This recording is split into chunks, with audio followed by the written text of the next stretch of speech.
We want to introduce us a little bit more to you. We just want to say good afternoon, and the Senior National Honor Society, as the Senior National Honor Society representatives, we want to formally welcome you to Universal Academy. We have taken note of your extraordinary journey and the many barriers that you have broken down along your path. You have made great achievements not only for yourself, but for the community with creating organizations such as Muslim Girls Hoop 2 and Dribbling Down Barriers. These organizations focus on empowering young Muslim women and giving them a voice. As National Honor Society members and officers, we too make it a priority to stay closely connected to our community and are involved in various community organizations such as Chachi Khandan Community Organization, joining and revitalizing our neighborhood and 4-H Forward. These organizations mostly focus on providing educational and leadership opportunities to minority youth. Many of our NHS members have completed several hundreds of community service far exceeding the 50-hour minimum graduation requirement. Additionally, we take pride in maintaining 3.3 GPAs or higher and impeccable behavior records. One can also observe similar accomplishments amongst our graduating senior class and the many milestones and records we continue to break through. As a graduating class, we thus far accumulated $17.4 million in scholarships funds, and this number is still growing. This is the most accumulated funds of any graduating senior class in UA history, which is a 56 increase from last year's total. Of this total, our National Honor Society members have represented over 10 million of this total, with 8 of our members earning $1 million or more in scholarship funds. Additionally, this has been the most $1 million club earners Universal Academy has had in its history. Our seniors have also applied to, been accepted, and received scholarships to 93 universities this year. Again, a record high for college admissions for our school. As we begin our next chapter in life and make our plans for college in the fall, we walk away from Universal Academy with a sense of self-advocacy, a thirst for knowledge, and new experiences that will prepare us for adulthood.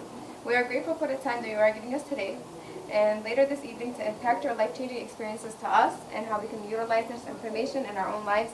We look forward to hearing what you have to say, and we are grateful to Ms. Hamadi for providing this opportunity. Thank you. Well, nice stuff. First off, thank you for knowing a lot about myself, and thank you for all the work that you all have done for young people. I know it's good to hear that type of work being done. I don't think I want to get too. Are you guys going to be there later tonight? Yeah. Okay, so you'll probably. I'll just give you a little sneak peek of, what I'll kind of talk about. But I guess just giving you a brief history of where I come from. I was born and raised in Springfield, Massachusetts, which is the birthplace of basketball, and it's an inner city similar to this. And growing up as a black kid, a black youth, sport is usually the opportunity that we are given, or we think that we have to succeed. So I'm the youngest of 8, and basketball was pretty much the sport my family played. And at the age of 4, I started playing. I used to watch my brothers play outside my house all the time. I used to play against boys in the local, parks. And I just picked up the sport because I loved it. But around my teen age, probably 12, 13, my parents kind of told me, straight up, they said, look, we can't afford college, so you're going to have to figure out a way to get a scholarship. Unfortunately, we didn't have schools like this or the other schools that, are here. So I was homeschooled because my mom and my dad didn't really trust the public school system. And so they kept us at home to teach. My mom taught all of us. And I finally went to school at around 8th grade. And that's when I tried out for the high school basketball team. I made it, and things kind of took off from there.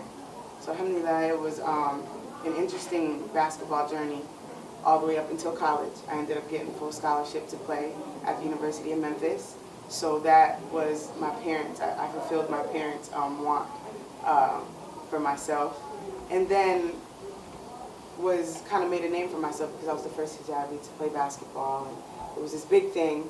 And when you're living through it, it's not really that big. You're just doing what life brought you. And when I got to college, that's when things got real iffy. I would say faith-wise, as a woman, as a black woman, trying to figure out who I was. And when you're a Division I athlete, you're around people who either don't have a faith or their morals are very different, their core values are very different. And I saw and experienced things that, you know, a Muslim kid coming from, you know, a small community wouldn't really experience. There were parties being thrown in my apartment, there was drinking, there was drugs, and I was around athletes who were going to the NBA. Like, our men's team was amazing. Interesting things, the stuff you see on TV, that's what's going on in the college world, honestly, especially when you play a sport. So for me, every day was a battle. Every day I had to make a decision. I want to go to this party, but I know I shouldn't be there. My teammates, whenever they were drinking, come on, Kesey, it just tastes like fruit punch, just drink some. You know, like every day, fight in the battle. But I knew where to draw the line. Sometimes I failed, sometimes I didn't. And I think that's the beauty of taking a step outside of your comfort zone, as especially I see a lot of Muslims. This school is predominantly Muslim kids. And so it's, when you guys get to that next level, it's gonna be a battle. I'm sure you already faced things. But I think the biggest battle that I faced was when I was told I couldn't play. And that's when I really questioned everything. I questioned being Muslim, I questioned wearing hijab, I questioned my identity, everything, because it was an organization keeping me away from my passion. And why would anybody have to choose between belief and your passion, you know? And so that's what I struggled with. And I would say all the way up until that point, as I would think I was around 23 years old. I'm not that old, but at that time I was around 23. When you're in college, there's nobody believing in something. College doesn't have a religion. College doesn't have a faith. So when you're looking at 23-year-old kids, they're worried about how am I going to graduate, how am I going to pay for college, and what job am I going to have, because I want to make money. You know, that's the test when usually you graduate from college. What's next? What's the next step? And so I'm trying to figure out, do I choose the money or do I choose who I really am? And honestly, I mean, people say money makes the world go around. And the fact that I could have played basketball, lived my passion, and get paid for it, travel the world, like I had pretty much, like I would say, the dunya at my fingertips, all of it. Back then, I was really big on Instagram. I wanted the likes. I wanted the nice Nike sweatsuits. I was a sneakerhead. That's the life I wanted to live. I wanted to post pictures and we say stunt on social media, you know, like one up the next person.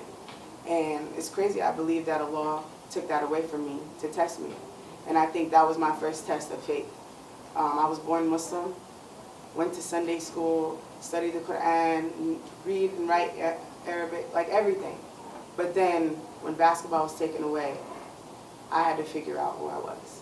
So for the longest time, I was the Muslim girl who played basketball. That's what I was known as. When basketball was taken away, I was just Muslim.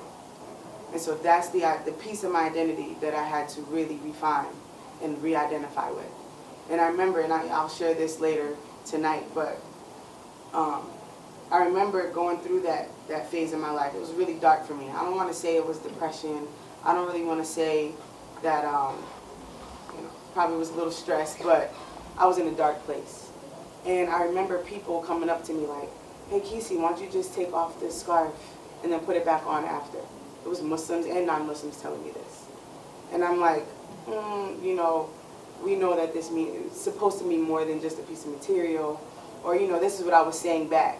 But deep down, I'm like, man, I'm going to be in a whole different country where nobody knows me. Why can't I just take it off for 40 minutes in a game and then after put it back on? Like, this was the thought process that I had because it seemed okay. It seemed like I could balance the two.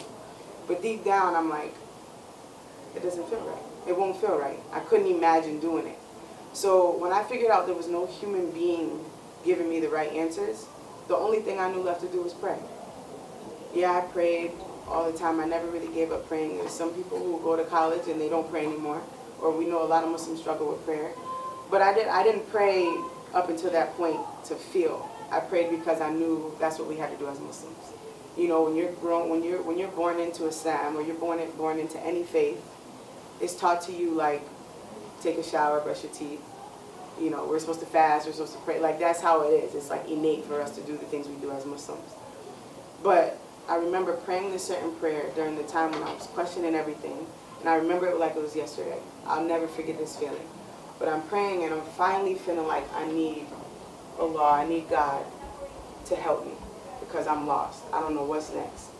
And I remember feeling like I was stuck in sujood. Like I was stuck with my head to the floor and I couldn't get up. And I'm like, never felt this before.